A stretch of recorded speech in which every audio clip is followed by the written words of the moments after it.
behalf of Bangalore Chamber of Industry and Commerce, we welcome you all for the exclusive session on the future of work addressed by Mr. Jairaj Nair, who is the COO of Micrographio. The session is organized under the aegis of Human Resource and Women Empowerment and Leadership Expert Committee of the Chamber.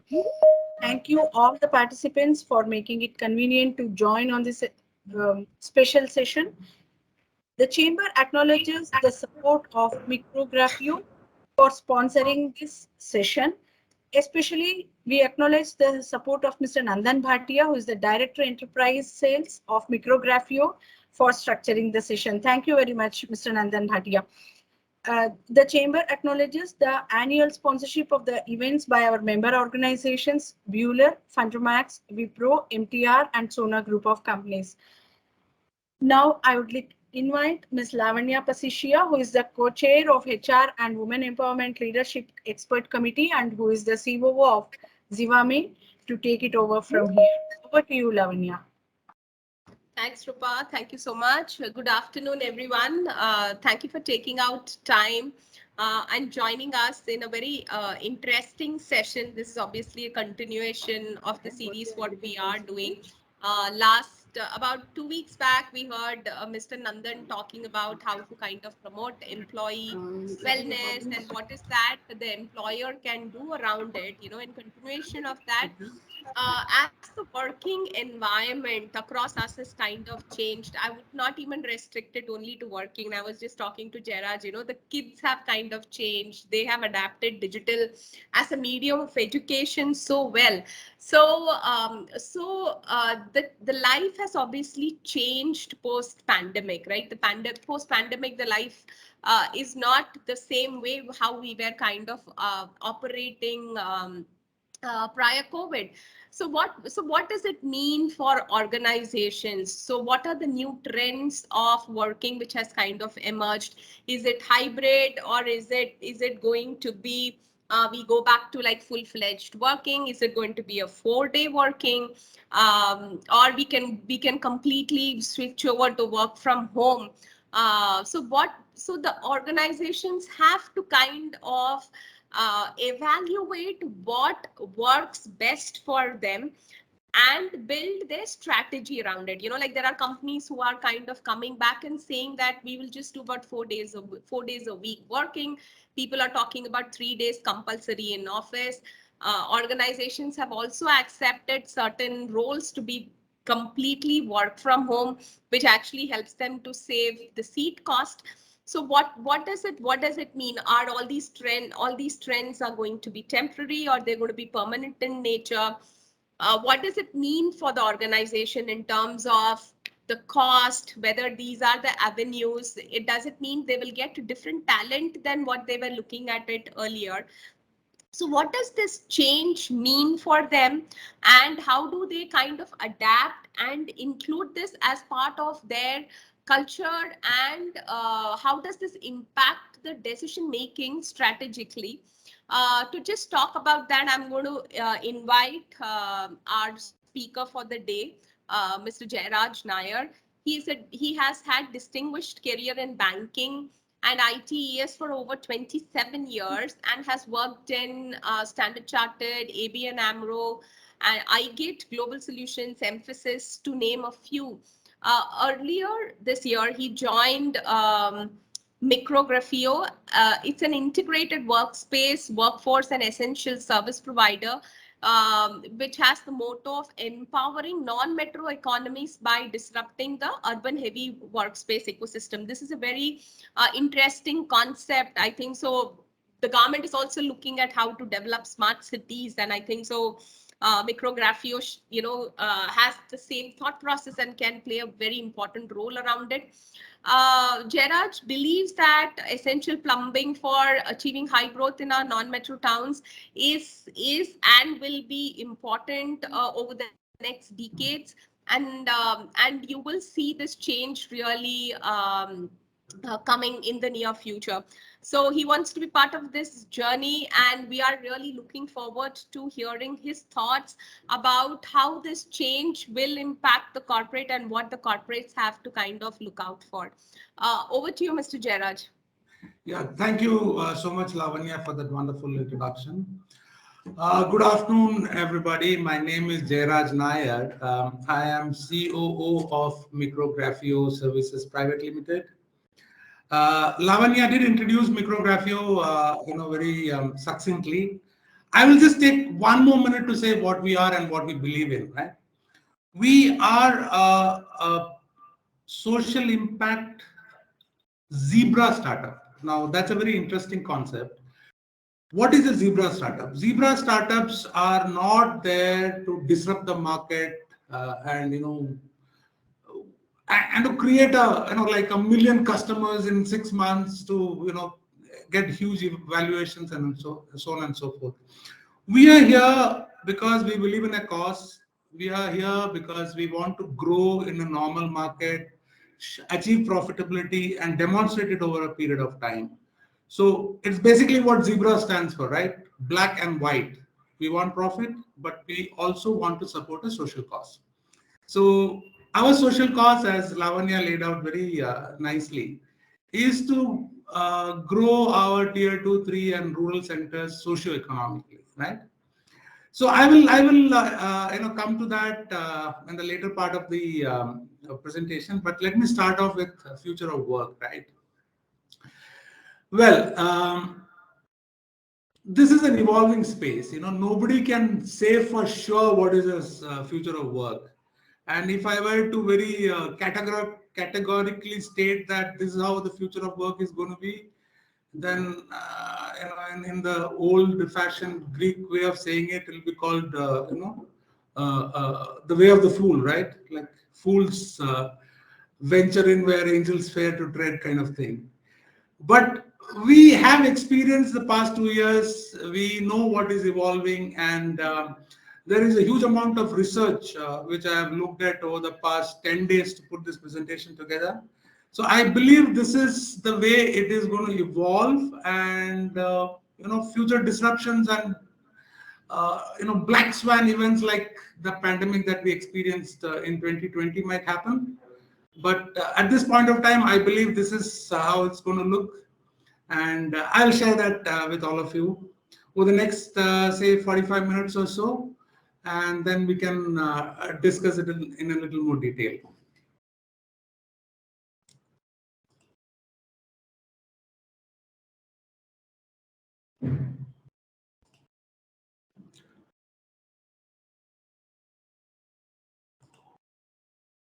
Let me please know whether you can see my presentation, and once I have an okay from somebody, I will.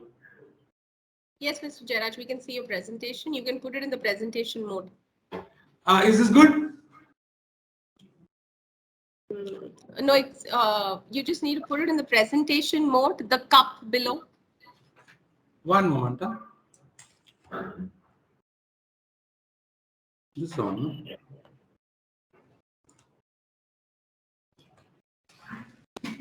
Yeah, is it good? Can you switch off that voice Okay, from that? yes, Yeah, thank you so much. So, what has the pandemic evidence, right? Let me go back to Q1 2020. We were all going about our lives in the usual hubbub that we have, taking a personal example, right? I used to work for a large ITS organization where I was chief of delivery for a few large accounts, including the largest bank in the world. And we were providing, mortgage services to this particular bank, and to other North American banks. I was providing, front end, back end services, and so on and so forth. Life was going on. My workers, my staff were coming to office in cabs. They were getting, they would come in, they will put up their wallets, their phones, and secure lockers. and they will go into so-called ODCs, right? Offshore data centers. This, one moment, please. Okay. They would go into the ODCs and these ODCs are what we call securities of a government mint, right? No paper can go in, no smartwatch can go in, nothing can go in except the agent who has to perform the work. And then somewhere in China, Wuhan, a virus was released, and all our world turned topsy-turvy. We moved from this kind of a very secular, nice arrangement into a very, very unknown kind of. One moment, please. One moment. The way it is, your next slide is not, it's coming like yesterday, it's not moving. So you won't use my laptop. Oh, I'm sorry. My colleague tells me that I have a problem with my laptop. Your slide is good, but for us it's not. Just hold on a second. I will have to switch my laptop because there seems to be a problem. No, I will. Unmute. Yeah, can you please unmute Ramesh? Rupa? I'll do that.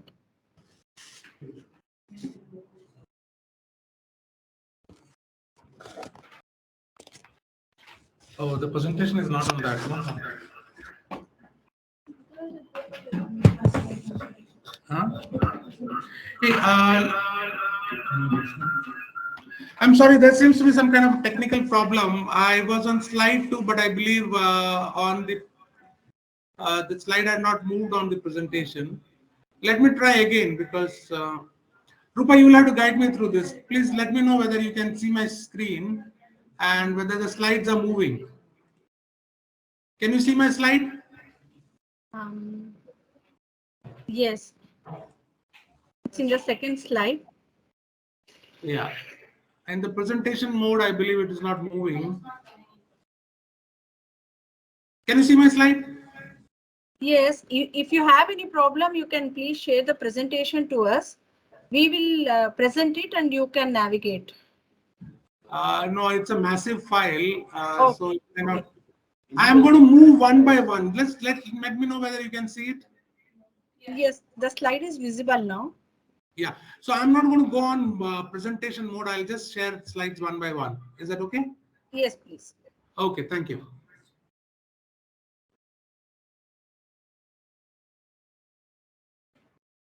Is better? Okay. Thank you. I'm so sorry for that technical glitch. Yeah. So what I was saying is that, SARS-CoV-2 virus happened in China and our world turned topsy-turvy, right? Suddenly everything changed and, this government mint-like security ODCs became defunct, right? Everything moved to the employee's home and, as desktops and whatnot, and work started happening from there. Let me also, one thing in the preamble I should have covered is that this future of work presentation is basically, limited to the services sector. It's not about what's happening in the agriculture or the manufacturing sectors. It's only about services sector. So I'll focus on the services sector. So what were the new realities that were what the pandemic evidenced? That work need not happen from office or or ODCs. All work, and even high-end PII data work in banking can also happen from home. And when I say home is not necessarily the last occupied accommodation in any of our tier 1 cities, Bangalore, Mumbai, Delhi, or Hyderabad. It can be anywhere in the country. It can be in Mulbagal, it can be in Mysore, Mangalore, Dharmapuri, Salem, Purulia, Brahmapur, Ranchi, Kakinada, Anantapur, Medinipur, wherever. So that was the first reality that the pandemic evidenced. That this massive office spaces that occupies our tier 1, 2, 3 cities are not necessarily the only places work can happen from. Okay. What are the other realities that came forth, or that was evidenced during this last 2 years of the pandemic. That after working from their homes remotely for the past 2 years, employees are really reluctant to come back to work, or come back to work as in they're working already, come back to office, this space called office. They're, because a large proportion have relocated to their hometowns, and they see that there's a massive decrease in the living expenses while they are drawing the same salaries. There's a better quality of life. There are absolutely no commute. All of us in Bangalore are aware of the massive amount of time we waste, the fuel we burn, the pollution we emit in our commute to work every day. Like, I came to office today, it took me 1 hour, 15 minutes. Imagine the impact on my mental well-being of driving in these conditions day in and day out. So employees who have relocated or gone back to their villages or hometowns see that they don't have to spend the time in commute and undergo the stress that commute gives. They are living with their family. There are uncles, aunts, parents, people all around. The kids are taken care of. They don't have to worry about putting the kids in creche or sending them to preschool or whatever. The health is better air quality and whatnot, and basically, in short, the mental well-being is better where they are working from. That's one reason why a large percentage of them are reluctant to come back to work. So if you look at the Indian market, right, and this is a NASSCOM BCG report which most of you would have seen, which was published this Monday on 6th June.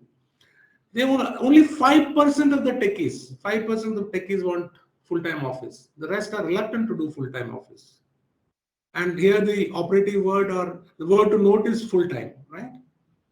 Whereas the US market, and this is data from the US market, the 80% of the leaders, CEOs there, want their employees to come back to work, while only 10% are interested in returning.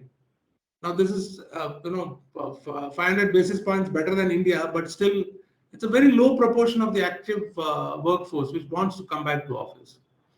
And of course, our well-known, well-liked maverick is there, Mr. Elon Musk, who wants 100% of all employees to work from home, and he has tweeted just last week that anybody who's interested in working from home must spend 40 hours in office. So these are the new realities. There is the leadership, the organization which wants people to come back to work, if not 100% like the outlier, Tesla, but some proportion to be working from office. And there are the employees who are very reluctant to come back to work. I mean, very minor. 5% Indian ITS workforce wants to come back to work. Come back to office. When I say work, come back to office.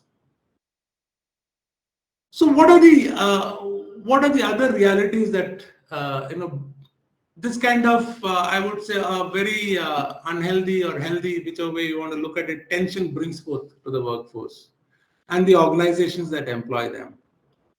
One is there are definite upsides to working remotely.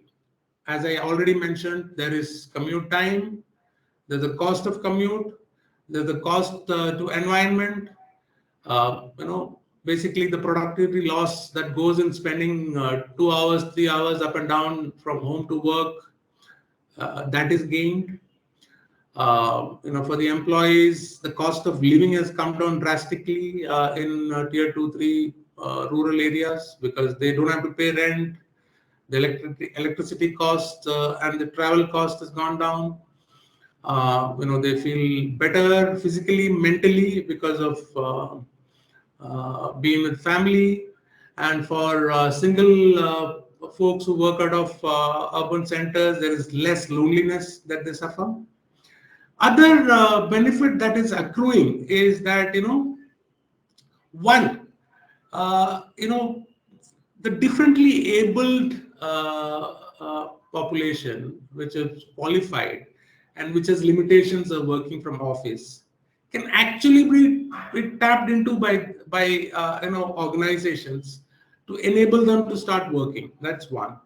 Second, housewives, retired folks, part-timers, a large workforce which is untapped because of the norm of working only from office can be tapped into. So these are the upsides of remote work that we all know.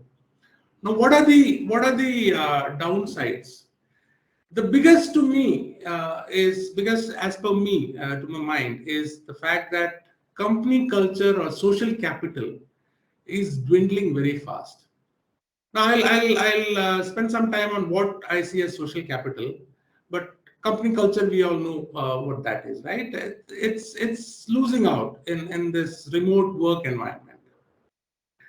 We all have learned our jobs from seniors in our first jobs, and as we grow in our roles and our careers, we learn continuously from our seniors. That is something that is missing because of the lack of the informal touch or regular in-person interactions. Understanding company and colleagues, very obvious. Then when in remote work, there is no fixed focus hours, right? Like I'm today in office.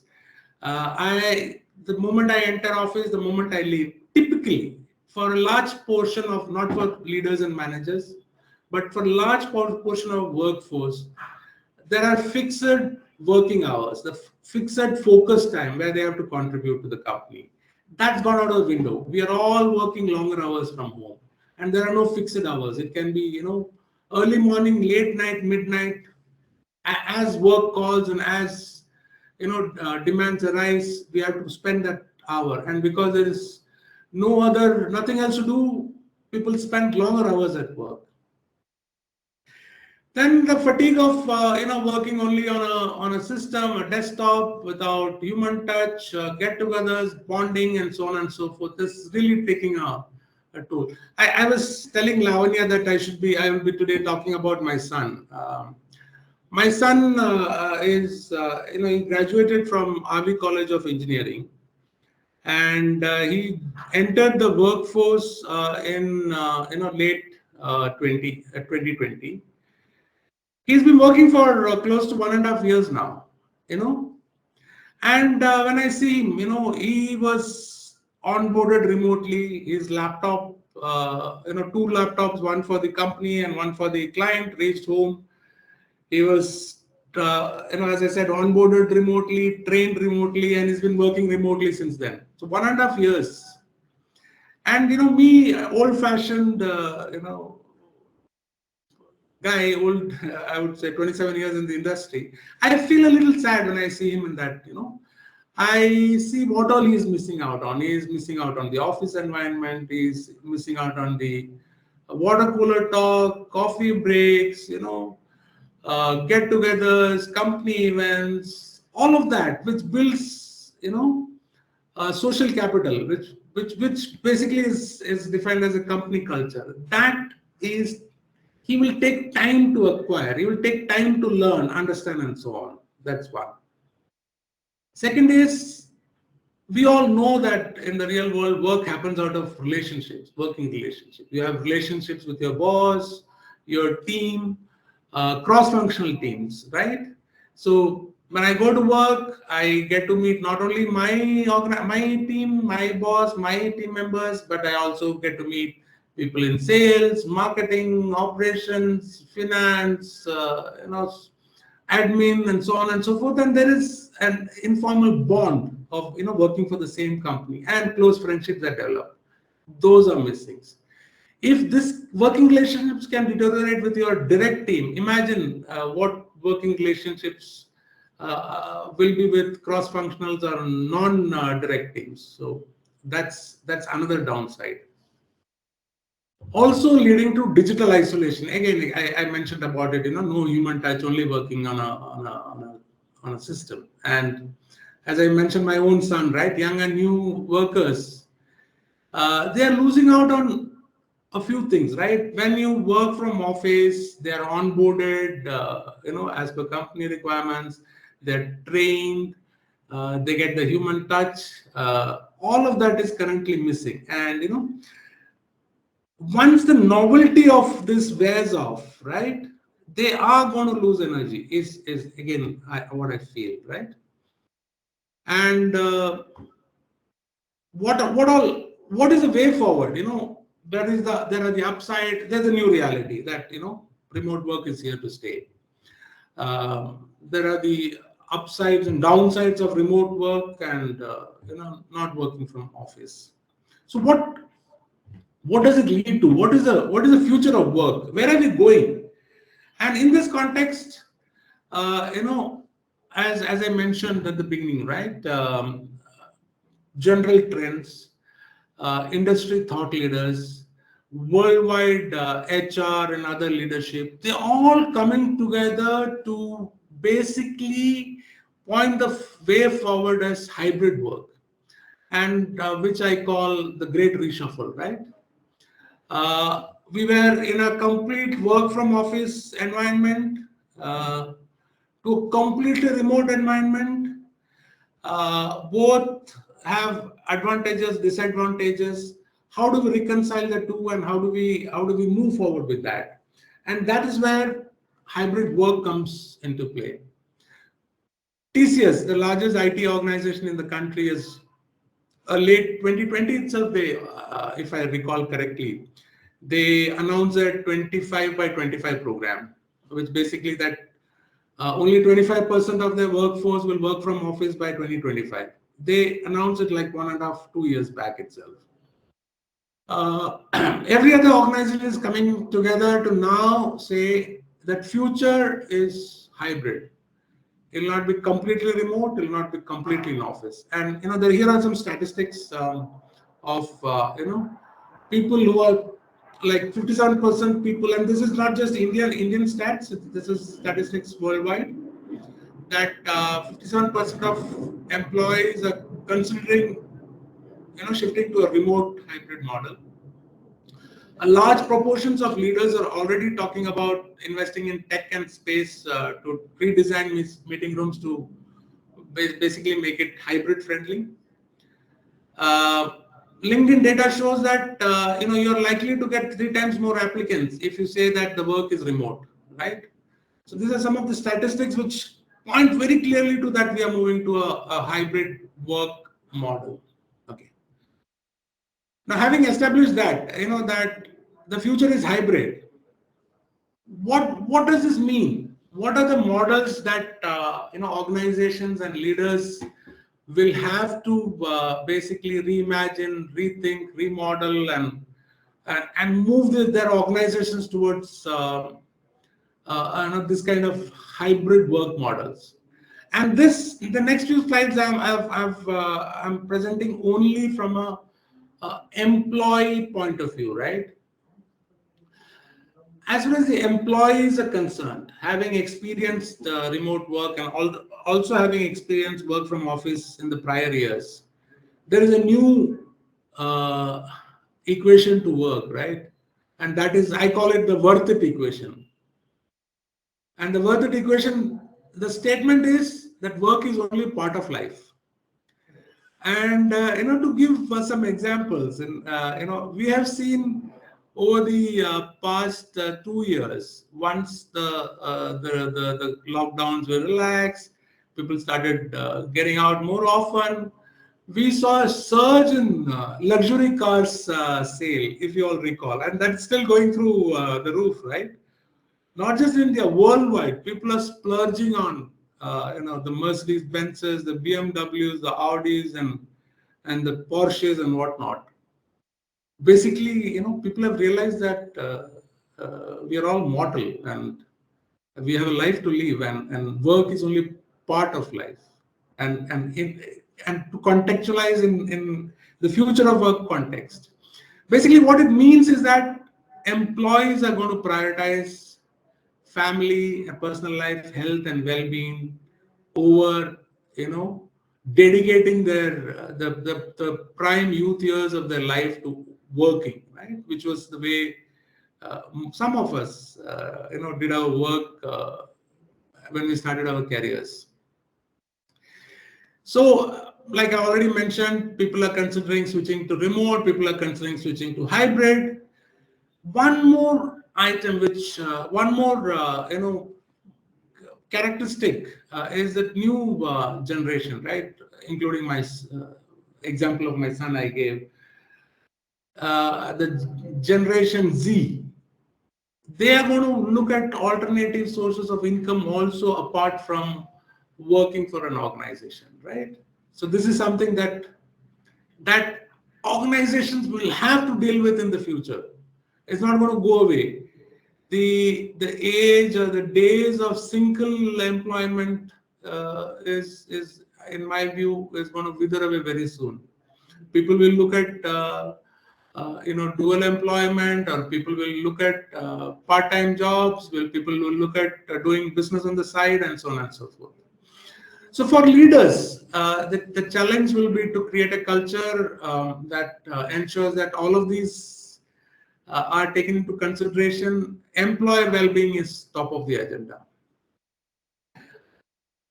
The other one, the people who are most squeezed in the new way of working or in the hybrid models will be the managers, right? They are the ones, the middle layer, who are wedged between the leadership and employees. There are different expectations from the leadership, and there are different feedback and pushback from the employees. So this is something that every manager will have to deal with in the new hybrid model. How do I reconcile and make the way forward to ensure that my organization's priorities are taken care of, my employees' well-being and priorities are also intermeshed together and is moved forward together. Other part where the hybrid model will require employees to come to work for some point, some even if not 100%, maybe 25% as in TCS model, or 50% and some other organizations model.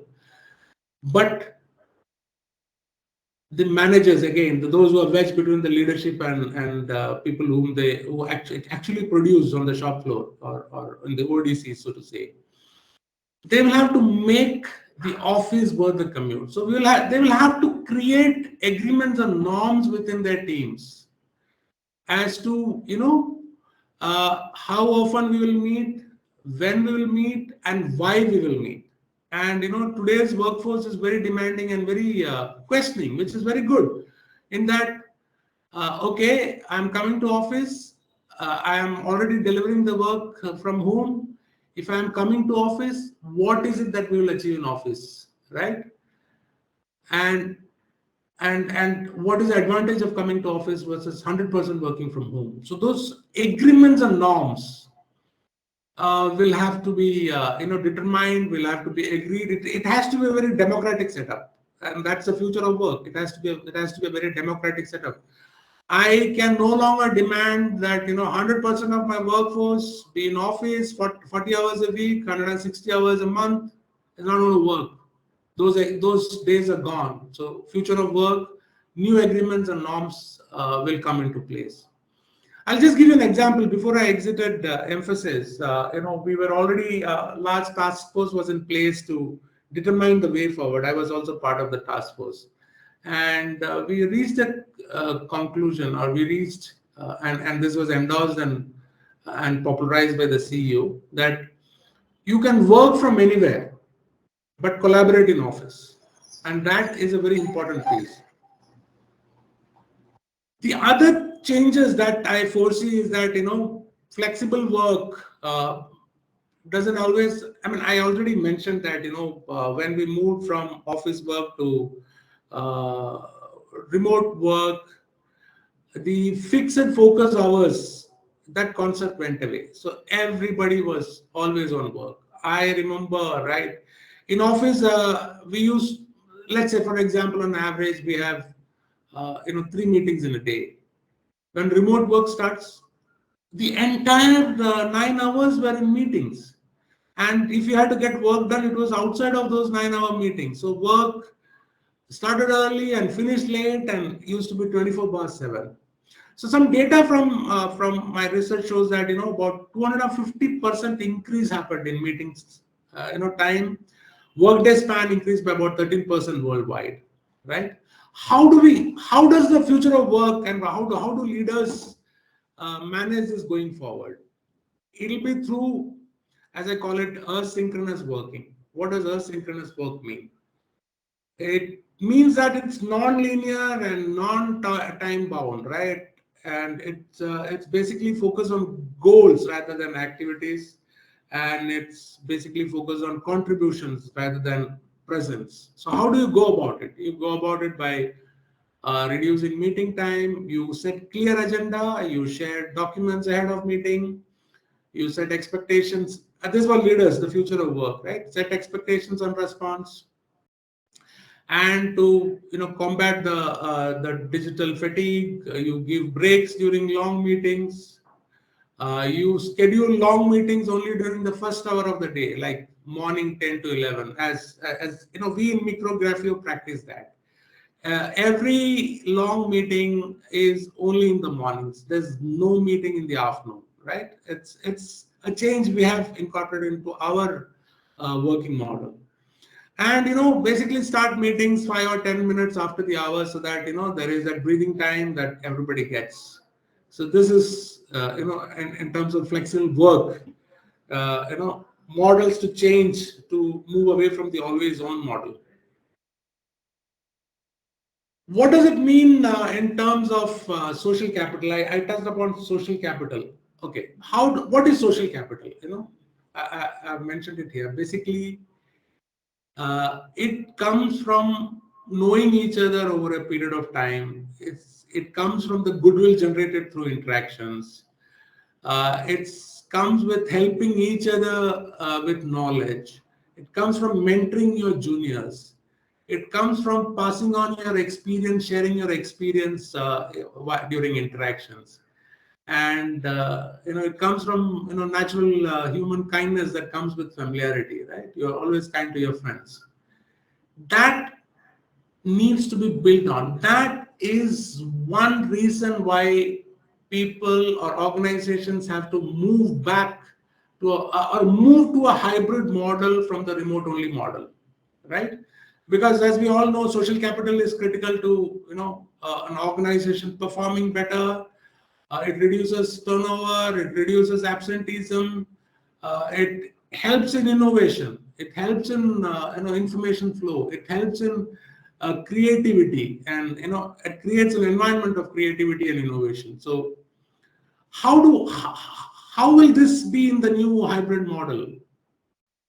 Because as I mentioned, without this, what's happening, if you look at the other points there, without this, I already mentioned, direct relationships are deteriorating, indirect relationships are vanishing, and young workers and new workers are feeling the digital isolation. They are finding it difficult to get to know the company culture, their colleagues, and in their direct teams and the non-direct teams. Here is where the hybrid model is going to help, right? It will add more in-person meetings. It will have regular one-on-ones with the managers, with colleagues, with other influencers and people who influence and have a say in your work, right? You get to meet them more often and create relationships. One other very important change in the future of work that I foresee is that, like in asynchronous work, right, the reward models will have to be reimagined. The reward models will have to change from only self-contribution. How is Jairaj Nair evaluated in Micrographio? He is evaluated on the revenue he brings. He is evaluated. I mean, that's the way it was, right?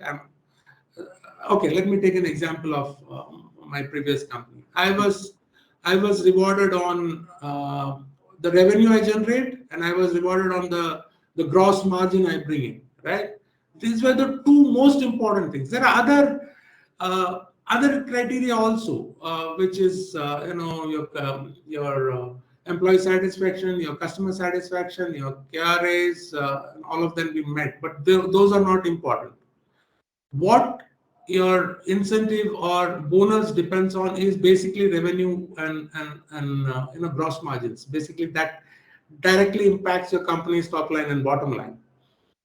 In the new world, in the future of work, it will have to change. It can not be just these very financial figures. It will have to be on how you are bringing value to the organization in terms of encouraging cross-functional relationships, how you are encouraging mentoring, how you are skilling people, your people and other people, how you are basically contributing to the social capital of the organization. That is one change that's already, I think, in flow, and we will see more of that getting actualized in the coming year, where people will be evaluated 360 degrees and not just on the financial goals. Okay, this all of us know, right? We have been hearing about metaverse. In fact, Zuckerberg has changed his company's name itself to Meta. So this is one thing that's going to happen, right? More of the Zoom meetings, the Teams meetings, the Google Meets will, I think, gradually move, or I don't know, gradually or very suddenly move to a very immersive kind of meetings in the future, where we will all be represented in avatars, and it will enhance the hybrid work models. In that, we will feel more tuned to our colleagues, more tuned to our environment, more tuned into the organization. And obviously, the Gen Y and Gen Z will be the leaders, and very soon, over the next 2 years, this will be all encompassing. This is the future of work, as I see it. So what it means for leaders? What it means is that leaders will have to basically adopt technologies, emerging technologies, and AI and automation to basically create collaboration more in the organization, more and more collaboration in the organization.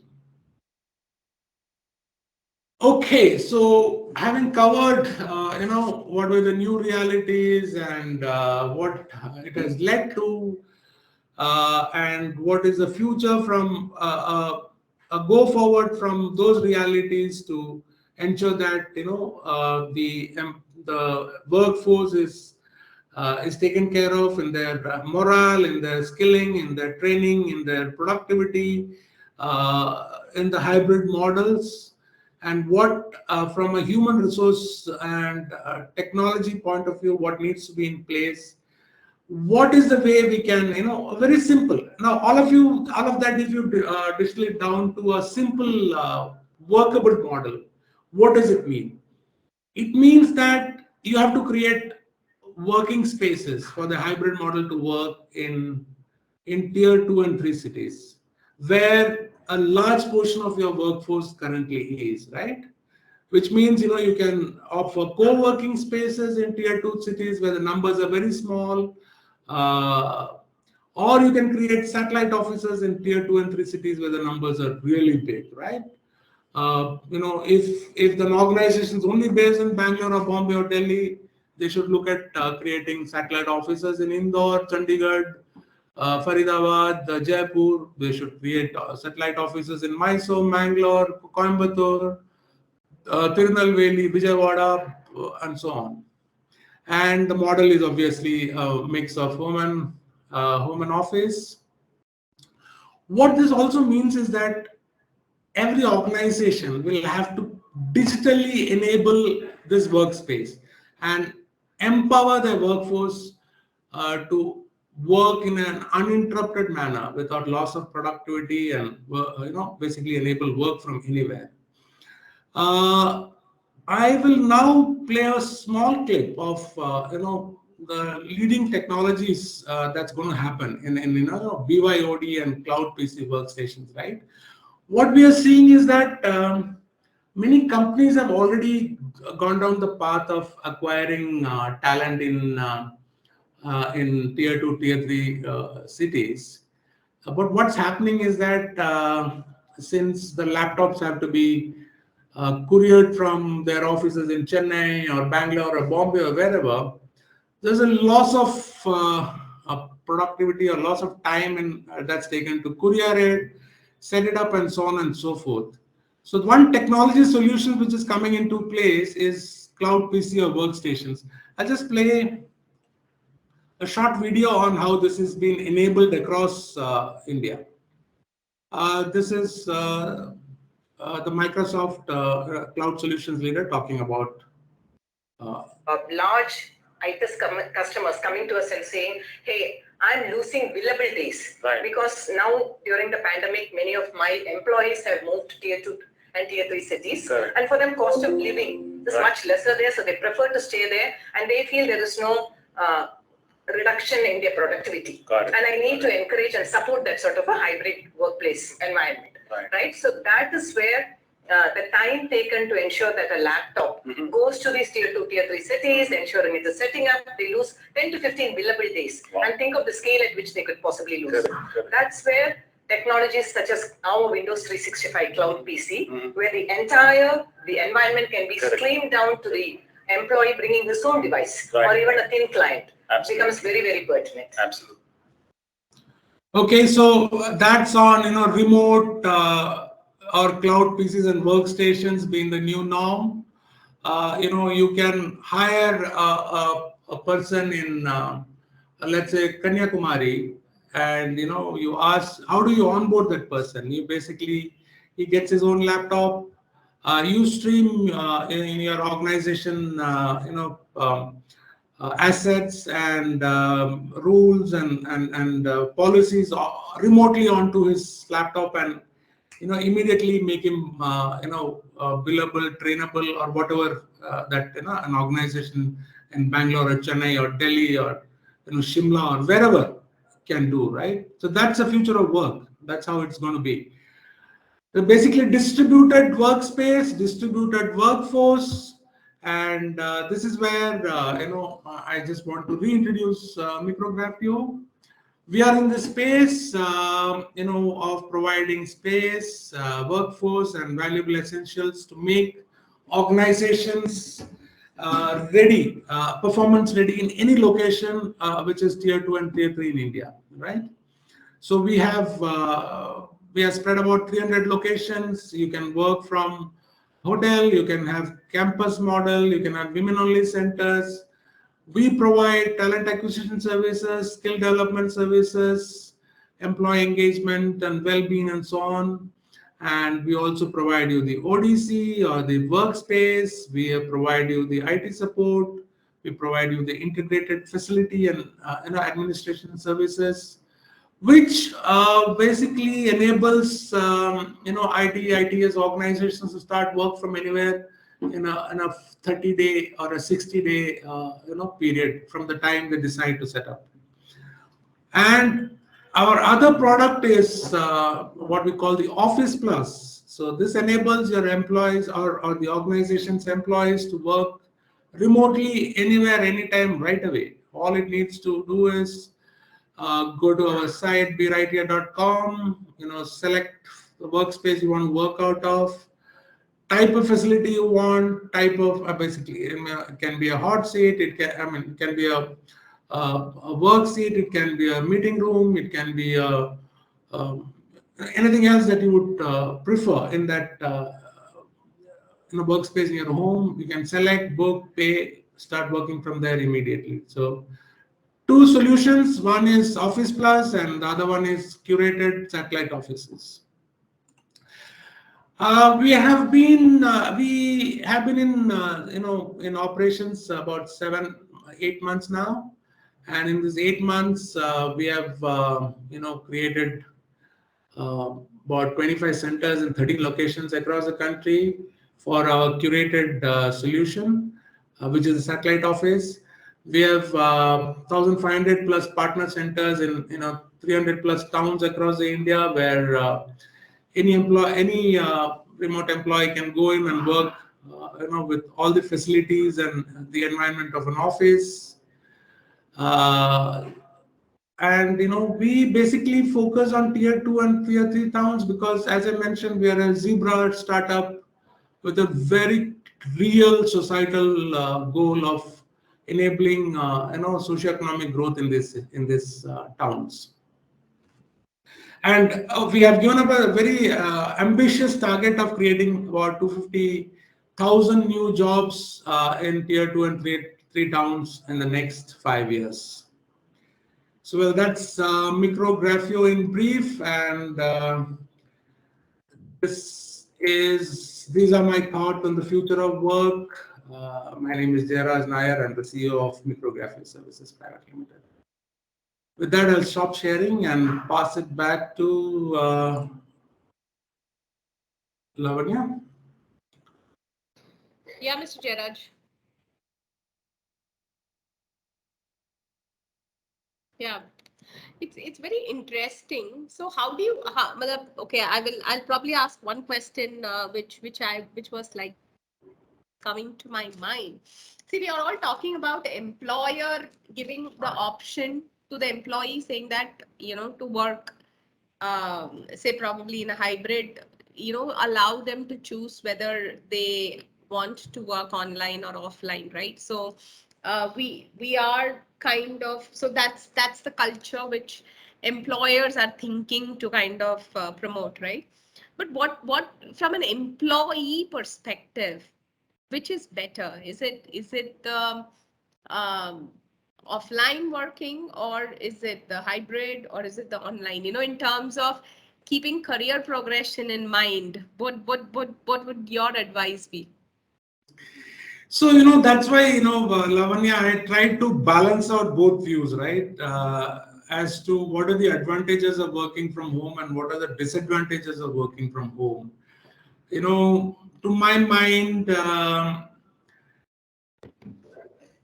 hybrid model is the best because, as I said, an employee, even if he is, experiencing the great feeling of being with family, with a healthy environment, I'm drawing my full salary, but spending only 25% living at home in my, in the remote working model. There are so many things I'm missing out. I'm talking as an employee. I'm missing out on learning. I'm missing out on skilling and upskilling. I'm learning out on we all talk about synergy, right? When a team gets together and works together, the output is more than the sum of the individuals. So the synergy that comes out of working together in an office environment, the creativity, the innovation that comes of working together face to face, that is missing in only a remote only environment or a working from home only environment. So in my personal view is that a mix is better, where employees go to office, meet up with their teams, their direct teams, their indirect teams, the larger organization, and becomes part of the culture that moves an organization forward, right? And they also get greater chances of upskilling themselves and moving to the next level and becoming leaders in the organization. So it's important that people go back to work, if not 100%, but at least 50% or more. Which is why I also covered the topic of the managerial level, right, between the leadership and the workers getting wedged. They have to form the norms. They have to have a very democratic discussion and agreement within their teams that this is how we will work in a hybrid model. This is the amount of time we'll spend in office, and the amount of time we'll spend in office, this will be the outcomes that we should achieve. And that agreement and norms have to be very clearly agreed and signed on by everybody in the team. And that's going to be the future of work. Yeah, I agree. I agree with your thoughts. I'm just gonna open it for other people for their thoughts, their comments, their questions. Please feel free to type in the chat, or you can unmute yourself and ask also. Either way works.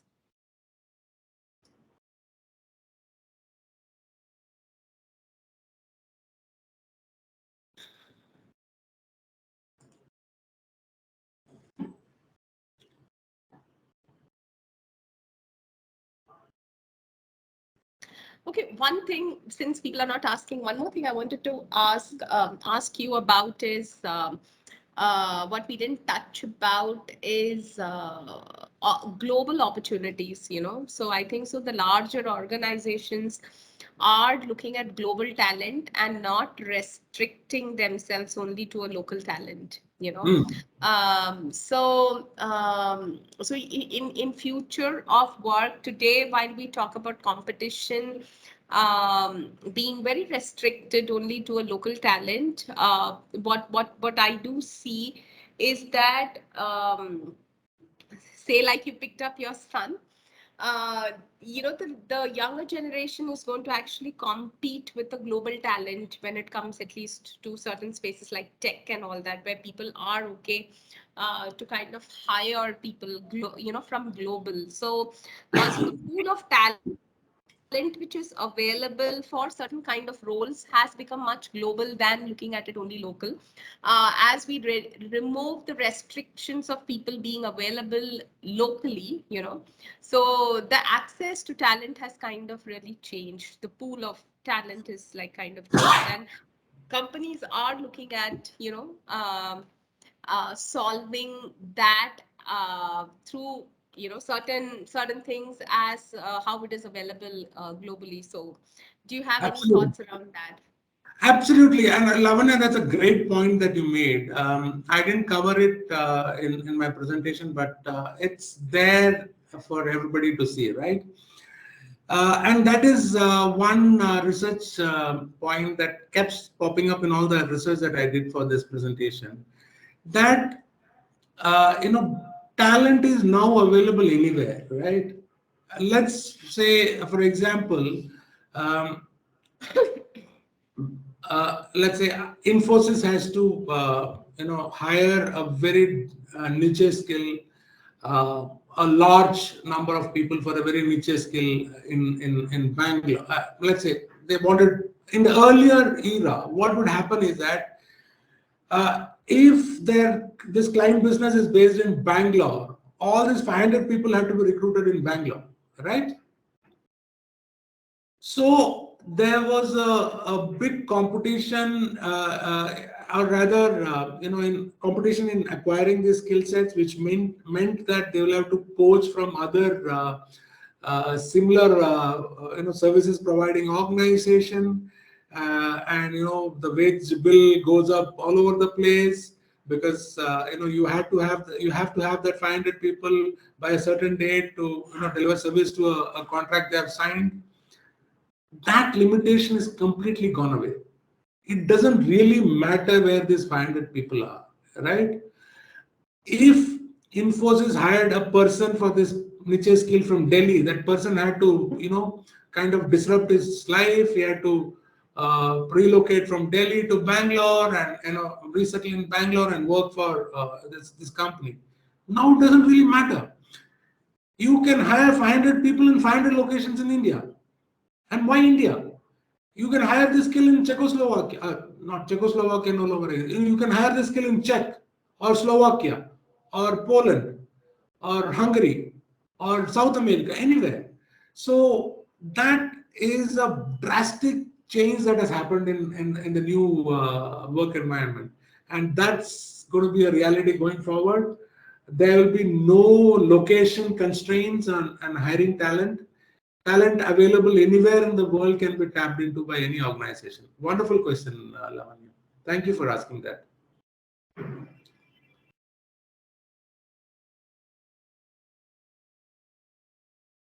That was a wonderful session. I loved the concept of social capital. This is Padmaja from Ramaya. Yes, madam. Thank you. Thank you for your comment. That's why, you know, I teach that in knowledge management, you know, how people interact and what are the kind of networks that they develop. So it was very interesting to hear about social capital. Thank you so much. Thank you, ma'am. Sorry, my camera. 1 second. I don't know where is my. I can't enable my camera. I think it has been disabled for me. No 1 worries. second. I'll just. Yeah, I visible. I don't know. there are no other questions, we can kind of close. Over to you for closing formalities. I need to really log off. I have another session. So I'm just going to log off. Mr. Jairaj, it was really pleasure meeting you. Over to you, Rupa. Thank you so much. Thank you. Thank you, Lavanya. Thank you, Thanks. Mr. Jairaj, for this exhaustive session. We look forward to have many more sessions on the subject. Thank you very much once again for your support. Yeah, thank you, Rupa, Lavanya, and BCIC for giving me this opportunity. It was nice to have met all of you. Thank you for your time. Thank you.